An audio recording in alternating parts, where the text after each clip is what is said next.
Good morning, it's the 2nd of November, which means it's the second day back into proper training. Doing another 3 hours today at zone 2, though today I'm going to throw in a few zone 3 intervals. I'm heading over towards the coast today, purely because I haven't been there for a while and I want to go.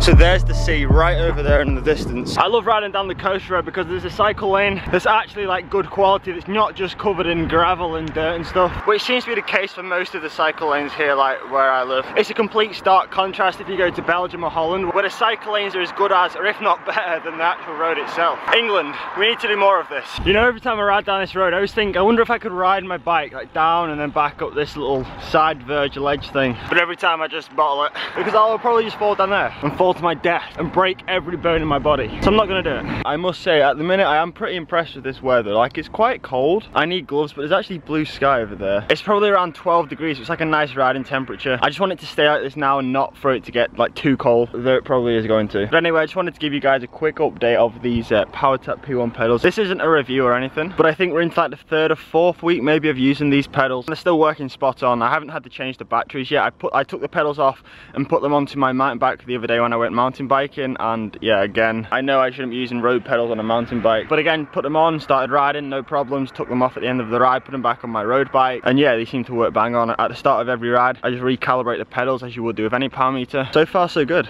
Alright, it's been a pretty good ride so far. I've done a few zone 3 intervals. So doing the zone 3 today felt more like what zone 4 would feel like during the season, but it's alright, it's all relative. Am I following you or are you following me? You follow me.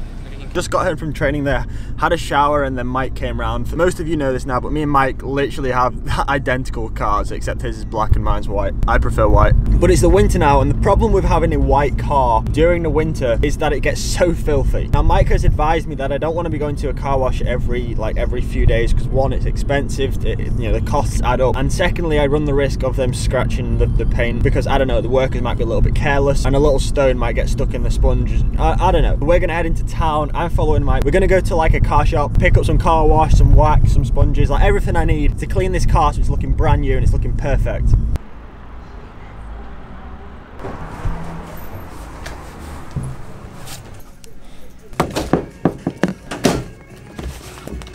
I reckon we go straight to Rivington. I don't think we'll have time to go home first. So the original plan was to go home, wash the car, get it looking mint, and then come over to Rivington Pike, which is the climb that I was climbing the other day, the climb that's in Chorley GP. And then I remembered it's winter now and it goes dark like 4:30 and it's already 4 o'clock, which basically means we haven't got time to go home, wash the car and then come back to Rivington because it will be dark. So we came straight here, I've got the drone in the air, Mike's driving up and down, hopefully going to get some sick shots of him in his car. All right.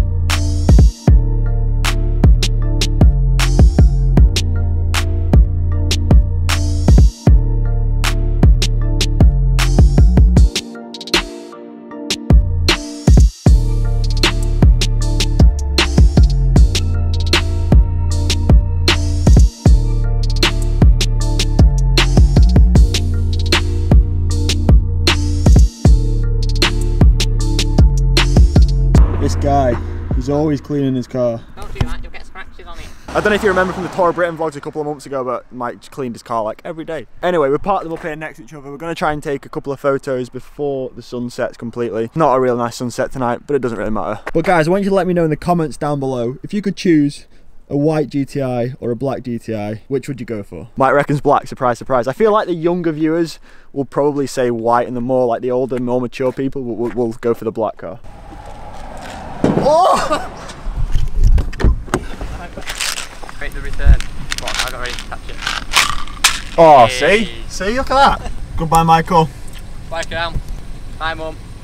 Oh, actually, before we go, someone has painted "Come on Saints" into the floor. Someone just needs to come up here and put Piran underneath that, so come on Saint Piran before Charlie GP next year. That'd be pretty cool if someone actually came and did that.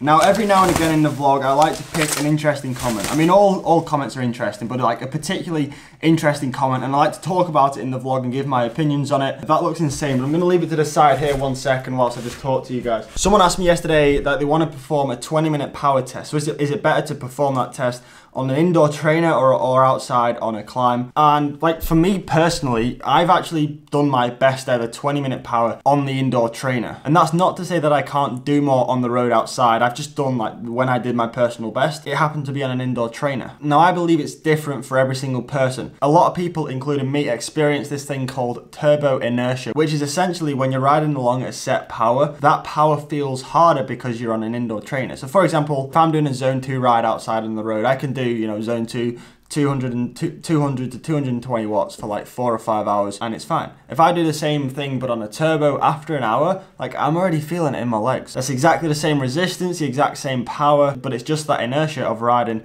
inside on like a constant terrain. Now moreover, it also depends on the area that you live. The reason I did my 20-minute power on an indoor trainer was because around here we've not really got any 20-minute climbs. Like within like a 1 hour 30 radius, within like a 50k riding distance. The longest climb I believe is called Waddington Fell, which is around 13 or 14 minutes. It's better to perform an FTP test on a climb rather than a flat because you've got that constant resistance against you. However, because we haven't got any 20-minute climbs, I decided to do my power testing on the indoor trainer. So it's gonna be interesting. When I go to Calpe in January, they got multiple 20-minute plus climbs. So it might be worth doing a test just before I go to Spain and then also whilst I'm at Spain. Compare the two and then I'll be able to give my own justified opinion. But if you are doing it on an indoor trainer, I would highly recommend you have something to distract yourself, whether that be music, whether that be, you know, something on the TV screen, whether that be on Zwift, just something to take your mind off that effort. But on the contrary, if you live in an area with a 20-minute plus climb, I would recommend doing your testing on the climb. It's more of a real world and accurate test, but I would imagine all things being equal, the difference shouldn't be major. If you guys have watched the vlog for a long time, you'll know that this artist sent me out some paintings. There's one there of Chris Froome, and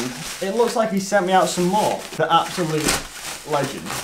They're properly packaged. So we've got a picture here of Fabian Cancellara. Who else have we got? We've also got a picture of the legend, the man, the myth, Mr. Bradley Wiggins. But these drawings are just insane. The attention to detail is absolutely amazing. Like, he's even got the stages written on his Garmin, his shoelaces on his Giro Empires. You can see there that he's riding speed plate pedals. Like, just the attention to detail is incredible. If you want to check out this guy's art, I'm gonna put a link to his like Facebook page and stuff in the description. He supports me. So if you want some insane cycling, you know, things to put up in your house or in your office, I highly recommend you do that. Now Pete has also sent me some prints to give away to you guys. We've got Peter Sagan, Cancellara, Brad, Tom Bonan, The Cannibal, Philippe Gilbert, and finally we've got Cav. So I'm gonna be giving away every single one of those. I haven't yet decided how I'm gonna give them away. It will probably just be liking and commenting on these videos. So if you want me to do a giveaway, I'm gonna do like 8 different giveaways, which gives you guys 8 chances to win one of these. Drop a thumbs up in this video.